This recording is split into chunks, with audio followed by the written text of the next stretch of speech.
बीति हरिहरमयि वेद प्राण सो अगुण अनुपम गुण निधान सो महामंत्र जोई जपत महेशु काशी मुक्ति हेतु उपदेशु विधि हरिहरमय वेद प्राण सो अगुण अनुपम गुण निधान सो। राम नाम के लिए गोस्वामी जी कहते हैं विधि हरिहरमय वेद प्राण सो। ब्रह्मा विष्णु महेश ये तीनों ही भगवान नाम में समाहित है। ब्रह्मा विष्णु महेश तीनों ही जैसे गुरु के लिए कहा गया है गुरुर् ब्रह्मा गुरुर् विष्णु गुरुर्देवो महेश्वर, उसी प्रकार जब नाम प्राप्त होता है गुरुजनों के द्वारा तो गुरुजनों के द्वारा प्राप्त नाम में भी ये तीनों ही है ब्रह्मा विष्णु महेश। नाम ब्रह्मा है, इसलिए नाम जापक के भीतर धर्म सृष्टि का निर्माण हो जाता है। नाम विष्णु है, इसलिए नाम जपने वालों में धीरे धीरे पालन शक्ति प्रकट हो जाती है। और ये सबका अनुभव है कि कुछ समय पहले जापक का जीवन ऐसा था कि उसको 2 4 5 लोगों का पालन करना भी उसके लिए मुश्किल था। लेकिन जब नाम निष्ठा बढ़ गई, नाम जप हुआ, तो नाम की कृपा से जब सृजन शक्ति हुई, उसके बाद का सृजन अद्भुत होता है, उसके बाद का सृजन पारमार्थिक होता है। जो नाम जापक नहीं है वो भी कुछ तो बनाता है, घर बनाता है, दुकान बनाता है, छोटा मोटा कुछ बनाता है, लेकिन वो सृजन स्वार्थपरक होता है, अपने लिए होता है, और अपने लिए होता है इसलिए वो सीमित होता है। लेकिन जब कोई पारमार्थिक सृजन करता है तो फिर उसकी कोई कल्पना ही नहीं कर सकते। और ये वही व्यक्ति जिसके लिए एक सामान्य सृजन करना कठिन था, लेकिन जब नाम जप करते करते नाम महाराज ब्रह्मा बन करके जब जापक की सृजन शक्ति का विकास करते हैं तो उसके बाद वही जापक ऐसा सृजन कर सकता है ब्रह्मा की तरह। जैसे ब्रह्मा की बनाई सृष्टि को देखकर आश्चर्य होता है, आकाश कैसे बना होगा, समुद्र कैसे बना होगा, हिमालय कैसे बना होगा, इतनी बड़ी पृथ्वी, इतनी बड़ी नदियां, सूर्य चंद्र, ये सब देख करके देखने वाले का मतलब बुद्धि काम नहीं करती, अकल्पनीय सृजन करते हैं ब्रह्मा। उसी प्रकार जब नाम जप करते करते नाम जापक के अंदर जब ब्रह्मा शक्ति प्रकट होती है, उसके बाद ऐसा नाम जापक भी दुनिया में कुछ ऐसा निर्माण कर देता है कि जिसकी कोई कल्पना नहीं कर सकते। आश्चर्य होता है कि ये कैसे होता है, कैसे हो गया।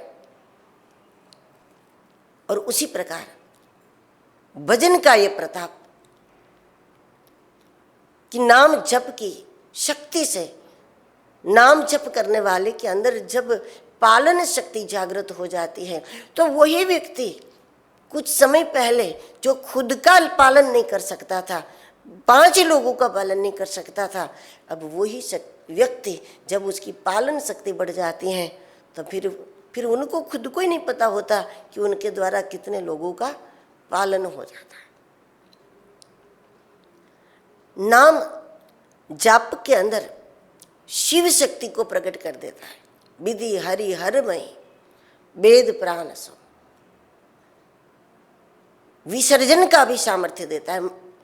जब सृजन शक्ति भी है, पालन शक्ति भी है, लेकिन जब उसके साथ शिव शक्ति यानी विसर्जन करने की शक्ति भी जापक में आती है, इसका सीधा अर्थ ये होता है कि उसमें अपने सृजन में मोह नहीं होता, क्योंकि जब मोह होगा तो व्यक्ति विसर्जन नहीं कर सकता। संत महात्माओं को देखो, वो आसानी से कहीं से भी वो झाड़ कर निकल जाएंगे, कुछ भी छोड़ देंगे, कुछ भी फेंक देंगे, कुछ भी लुटा देंगे। ये सामर्थ्य जो उनका है, ये शिव शक्ति है, ये विसर्जन शक्ति है। नहीं तो कुछ बनाने का सामर्थ्य होता है, लालन पालन करने की भी लोग व्यवस्था कर लेते हैं, लेकिन उसके बाद जब उसी निर्माण का विसर्जन कर देना है तो वो जिसने बनाया है वो तो विसर्जन देख भी नहीं सकता बेचारा। जिसने लालन पालन किया है वो अपनी बनाई सृष्टि का नाश देख भी नहीं सकता, दुखी हो जाता है। लेकिन जब अपने सृजन में और अपनी बनाई दुनिया में जब मोह नहीं होता तो फिर बनी बनाई सृष्टि को वही व्यक्ति विसर्जन भी कर देता है। कई महापुरुषों के जीवन में ऐसी घटना होती है कि वो सब कुछ फेंक कर निकल जाए, छोड़ कर निकल जाए, सब झाड़ कर निकल, मतलब उसमें निर्माण शक्ति थी, पालन की भी थी, लेकिन साथ साथ मोह नहीं था। और मोह न होने के कारण फिर आसानी से उसको छोड़ भी सकते हैं। विधि हरि हरमय वेद प्राण सो, अगुण अनुपम गुण निधान सो। भगवान का नाम अनुपम है। अनुपम है इसलिए भगवान नाम के साथ किसी भी कर्म की हम बराबरी नहीं कर सकते। ऐसा नहीं कह सकते कि चलो भूमि दान करो या नाम जपो, दोनों बराबर है। स्वर्ण का दान करो या नाम जपो, दोनों बराबर हो गया। इस तरह उपमा नहीं दे सकते, किसी की बराबरी नहीं कर सकते, किसी के साथ जोड़ नहीं सकते। दुनिया की जो कुछ क्रियाक्रम है उसके साथ उसको नहीं जोड़ सकते, और ऐसा करना भी नाम अपराध माना गया है कि उसको किसी के साथ न जोड़ा जाए। इसलिए अगुण है, अनुपम है। नाम अगुण होने के कारण जपने वाला धीरे धीरे अगुण हो जाता है। अगुण का अर्थ बिना गुण का नहीं, अगुण का अर्थ दुर्गुण ही नहीं, अगुण का अर्थ है तीनों गुणों से मुक्त हो जाता है, त्रिगुणातीत हो जाता है। नाम निष्ठा, केवल नाम निष्ठा कोई पकड़ लेता तो वो त्रिगुणातीत हो जाता है। एक समय ऐसा आएगा कि न तो उसमें सत्वगुण होगा, न तो रजोगुण होगा, न तो तमोगुण होगा। वो सात्विक काम करने का भी संकल्प नहीं करेगा, वो कोई रजोगुणी काम करने का भी संकल्प नहीं करेगा, वो ऐसा भी संकल्प नहीं करेगा कि मुझे इतना बड़ा यज्ञ कर लेना है, मुझे इतना बड़ा मंदिर बना लेना है, मुझे इतनी बड़ी धर्मशाला बना लेनी है। सात्विक का भी उनका कोई संकल्प नहीं होगा। राजसिक संकल्प भी नहीं करेगा कि मुझे इतनी बड़ी फैक्ट्री बना लेनी है, इतनी ज़मीनें खरीद लेनी है, इतना पैसा इकट्ठा कर लेना है। और वो तामसी संकल्प भी नहीं करेगा कि हम उसको गिरा देंगे, हम उसको हरा के रहेंगे, उसको बर्बाद करके रहेंगे। वो तीनों में से एक भी संकल्प नहीं करता। वो त्रिगुणातीत होकर के काम करता है। अस्तित्व उसके द्वारा जो काम कराता है वो कर लेता है। जिस समय उसको लगता है कि इस समय परमात्मा की आज्ञा कुछ ऐसी है, अस्तित्व का आदेश कुछ ऐसा है कि इस मौके पर मुझे ये कर लेना चाहिए। सामने जो जो एक धर्म कार्य जो सामने आया, जिस समय जैसी परिस्थिति ने जिस प्रकार के काम के लिए उनको खड़ा किया, उस समय वो निर्लेप भाव से कर लेता कि भगवान ने करा लिया। वो कभी नहीं कहेगा कि ये किया। अगर दुनिया प्रशंसा करे कि आपने इतना कुछ कर लिया, तो वो यही कहेंगे कि करा लिया बस।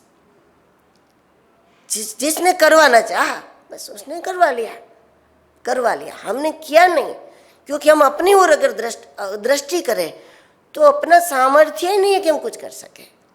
लेकिन उसके बाद भी हो तो गया, तो हो गया तो मतलब कैसे हुआ? तो नाम जापक कहेगा कि करा लिया, किसी ने करा लिया। त्रिगुणातीत हो गया, मतलब वो सत्वगुणी काम का भी अपने ऊपर बोझ नहीं लेता, रजोगुणी काम का भी नहीं लेता और तमोगुण का भी नहीं लेता। लेकिन जिस समय लगे कि इस समय जरूरत है कि थोड़ा तमोगुण अपना कर किसी का कल्याण कर ले, तो वो डांट फटकार भी लगा ले। जब उसको लगे थोड़ा रजोगुण अपना करके कुछ निर्माण कर ले, लोगों के काम आएगा, तो वो कर लेंगे। ये तीनों ही गुण उनमें इसी प्रकार होते हैं। दिखते जरूर है, तीनों ही गुणों के अनुसार उनके शरीर से काम भी होता है, लेकिन नाम जापक बस एक कार्य हो गया, उससे अपने आप को हटा देता है। अगुण अनुपम गुण निधान सो, भगवान का नाम गुण निधान है। नाम निष्ठा जिसकी भी होगी उसकी ओर गुणों का आकर्षण होता है। जैसे जैसे जप बढ़ता जाएगा, गुणों का आवाहन हमारे अंदर होता जाएगा। क्योंकि भगवान के ये छोटे से नाम में, ये राम नाम में अनंत गुण भरे हुए हैं। और जप बढ़ते जाएंगे जैसे जैसे, वैसे वैसे भगवान के जो गुण हैं नाम के अंदर, जो अनंत गुण ईश्वर के हैं, वो अनंत गुणों में से कोई ना कोई गुण हमारे अंदर प्रवेश करने लगेगा। और धीरे धीरे उसकी बढ़ोतरी होती जाएगी, उसमें उसकी वृद्धि होती जाएगी। कुछ स्वभाव में परिवर्तन आ जाए, कुछ आदतों में परिवर्तन आ जाए, मोह छूटने लगे, ममताएं छूटने लगे, लालच छूटने लगे, परमार्थ की इच्छा होने लगे, जो हम पहले नहीं कर सकते थे। पहले मन ही नहीं करता था ये सब, लेकिन बाद में गुणों का आविर्भाव होता है, गुणों का अवतरण होता है। और नाम जापक के अंदर गुणों का अवतरण हो, ये भी भगवान का ही अवतार है। भगवान का नाम जपे, उसके भीतर भगवान का प्रागट्य किस किस रूप में होगा, इसका भी ये जवाब है, गुणों के रूप में होगा। भगवान के गुणों के रूप में भगवान का प्रागट्य नाम जपने वाले के भीतर होने लगता है। इसलिए नाम गुण निधान है। इसलिए बताया अगुण अनुपम गुण निधान सो। दुनिया में जितने भी मंत्र है, प्रत्येक मंत्र के कोई ना कोई ऋषि है। ये जगत में ये मंत्र दिया किसने? क्योंकि मंत्र तो जब कोई ध्यान आदि करता है तो ध्यान में, साधनाओं में भीतर से मंत्र प्रकट होता है। और जब भीतर से मंत्र प्रकट हुआ, वो मंत्र जब ऋषि ने जगत कल्याण के लिए जगत को दिया, तो उसके उद्गाता वही माना जाता है। दुनिया को किसने दिया? जैसे गायत्री मंत्र है तो दुनिया को किसने दिया? विश्वामित्र जी ने दिया। तो विश्वामित्र जी को किसने दिया? विश्वामित्र जी को तपस्या करते करते, साधना करते करते, ध्यान करते करते वह मंत्र अस्तित्व से प्राप्त हुआ। वो मंत्र उनके भीतर से निकला, उनको किसी ने नहीं दिया, उनको भजन ने दिया, अस्तित्व ने दिया। ऐसा होता है ध्यान करने से, साधना आदि करने से। जब भीतरी दुनिया ही पूरी बदल जाए, तब अस्तित्व के द्वारा कोई आवाज मिलती है और अस्तित्व ने उनको दिया और बाद में वो ऋषि दुनिया को देता है। इस प्रकार प्रत्येक मंत्र के अपने अपने ऋषि हैं। तो ये मंत्र किसने दिया? दुनिया के जीव मात्र के उद्धार के लिए इतनी बड़ी दिव्य शक्ति राम नाम की, कि जब एक बार कोई राम बोल दे तो अंत राम कही, एक बार राम कह दे, मृत्यु के समय पर एक बार राम आ जाए तो फिर जन्म मृत्यु का जो पूरा चक्कर है वहीं कट जाता है, वहीं सब समाप्त हो जाता है। और वो बहुत ही सरल, जपने में भी कुछ कठिन नहीं। तो जगत को किसने दिया? दुनिया को जीव मात्र के उद्धार के लिए राम मंत्र महादेव ने दिया है। भगवान शिव का प्रदान है संसार के जीवों के लिए। इसीलिए महामंत्र जोई जपत महेशु, काशी मुक्ति हेतु उपदेशु, महिमा जासु जान गण राऊ, प्रथम पूजियत नाम प्रभाऊ, महामंत्र जोई जपत महेशु। जगत को दिया महामंत्र, महादेव ने दिया। काशी मुक्ति हेतु उपदेशु, काशी में जीव मात्र की मुक्ति होती है। तो इसका कारण क्या? कारण बताया। इसका कारण है कि महादेव उसके कान पर राम मंत्र देते हैं। जो भी जीव, चाहे मनुष्य हो कोई भी जीव हो, काशी में लोग मरने के लिए जाते हैं। जैसे कुछ शहरों के कुछ शहर जो वस्त्रों से पहचाना जाता है कि वहाँ वस्त्र अच्छे मिलते हैं, कुछ शहर है जो नमकीन से पहचाना जाता है, वहाँ लोग नमकीन के लिए जाते हैं। कुछ स्थान जहाँ की मिठाई प्रसिद्ध होती है, लोग वहाँ मिठाई खरीदने के लिए जाते हैं। लेकिन दुनिया में एक ही जगह है काशी, जहाँ लोग मरने के लिए जाते हैं, क्योंकि वहाँ मुक्ति निश्चित है। काशी में जिसकी मृत्यु होती है उसकी मुक्ति होती है। तो किस प्रकार मुक्ति होती है? राम नाम से होती है। तो इसका भाव ये हुआ कि महादेव ने जगत के जीवों को राम मंत्र दिया है और राम नाम का जापक चाहे जहाँ कहीं भी शरीर छोड़े वो स्थान काशी है।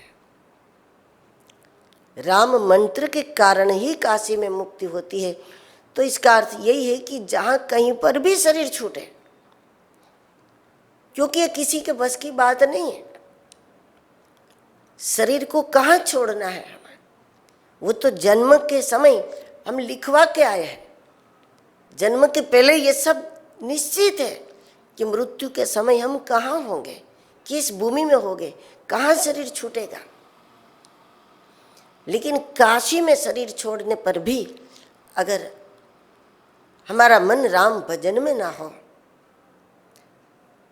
तो वो लाभ मिलेगा या नहीं पता नहीं, लेकिन अंत राम कही, एक बार भी राम हो जाए मृत्यु के समय पर, जिस भूमि में शरीर छूटे वो भूमि हमारे लिए काशी हो जाती है।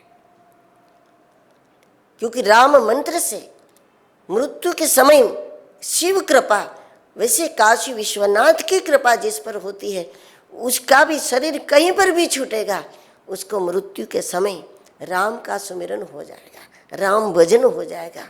काशी विश्वनाथ उनको राम मंत्र सुनाई देंगे। लेकिन महादेव ने राम मंत्र किसको दिया था?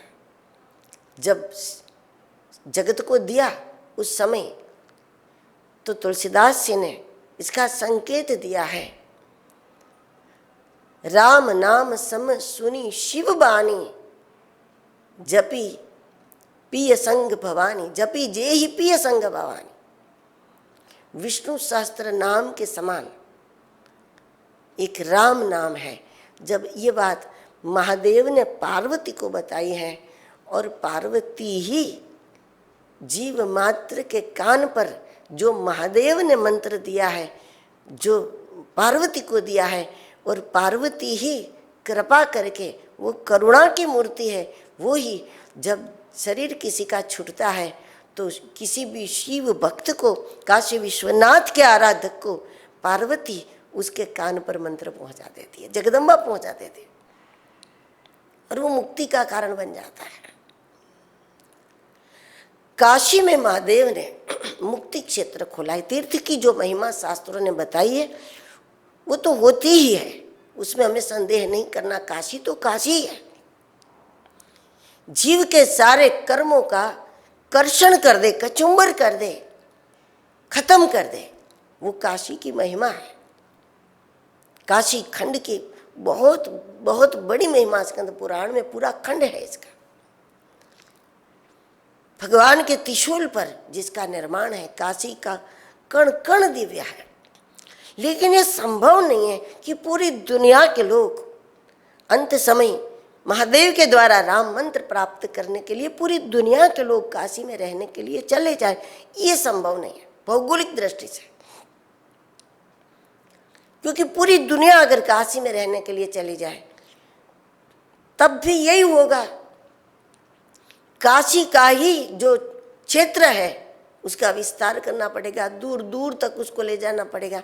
और जब काशी का क्षेत्रफल ही बढ़ाना पड़ेगा तब भी परिणाम तो यही आएगा, दिल्ली वाले का नंबर दिल्ली में आएगा, अहमदाबाद वाले का अहमदाबाद में आएगा, नाम बदल जाएगा सिर्फ उस स्थान का। तो ये व्यवस्था की दृष्टि से संभव नहीं है कि सब लोग काशी में रहने के लिए चले जाएं। काशी में जन्म हो ये तो सबके सौभाग्य में होता नहीं, लेकिन ये सब के लिए हो सकता है। महादेव ने, काशी विश्वनाथ ने कृपा करके ये सुविधा सबको दी है कि आप जहाँ कहीं भी हो वहाँ पर अगर राम नाम जपने लगोगे तो नाम जापक जहाँ भी होगा वहाँ काशी विश्वनाथ उसका कल्याण जरूर करेंगे, वहाँ काशी का निर्माण हो जाएगा, वो भूमि उसके लिए काशी बन जाएगी। मुक्ति क्षेत्र काशी में है। जैसे कोई अनुक्षेत्र बनाता है तो वहाँ कोई भूखा नहीं सोता, उस प्रकार काशी में मुक्ति क्षेत्र बनाया है तो वहाँ किसी की अधोगति नहीं होती, वहाँ कोई भूत प्रेत नहीं होता, वहाँ किसी आत्माओं को भटकना नहीं पड़ता, सबका मोक्ष हो जाता है काशी विश्वनाथ की कृपा से। मुक्ति जन्म मही जानी, ज्ञान खानी अग हानि कर, काशी के लिए कहा है। भगवान नाम की महिमा को और कौन कौन जानता है तो बताया, सबसे पहले महिमा जासु जान गन राऊ, प्रथम पूजियत नाम प्रभाऊ।